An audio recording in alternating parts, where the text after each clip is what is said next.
રાધનપુર તરફથી આવતી ST bus સેવાઓની કથળેલી હાલત પર ફરી એકવાર ગંભીર સવાલો ઊભા થયા છે। સુપ્રસિદ્ધ યાત્રાધામ વછરાજ દાદાના રણમાંથી રાધનપુર પરત આવી રહેલી GJ18 ZT0935 નંબરની એસટી બસ રસ્તામાં અધવચ્ચે અચાનક ટેકનિકલ ખામીના કારણે બંધ પડી ગઈ હતી।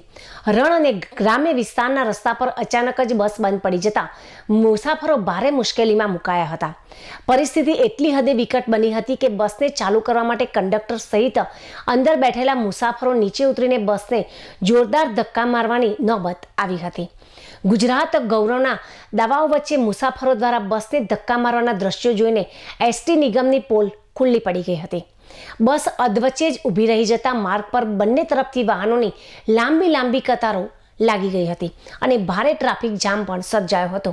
કાળઝાળ ગરમી અને પંખા વગરની બસમાં અટવાયેલા મુસાફરો તેમજ કલાકો સુધી ટ્રાફિકમાં ફસાયેલા અન્ય વાહન ચાલકો ભારે પરેશાન થયા હતા।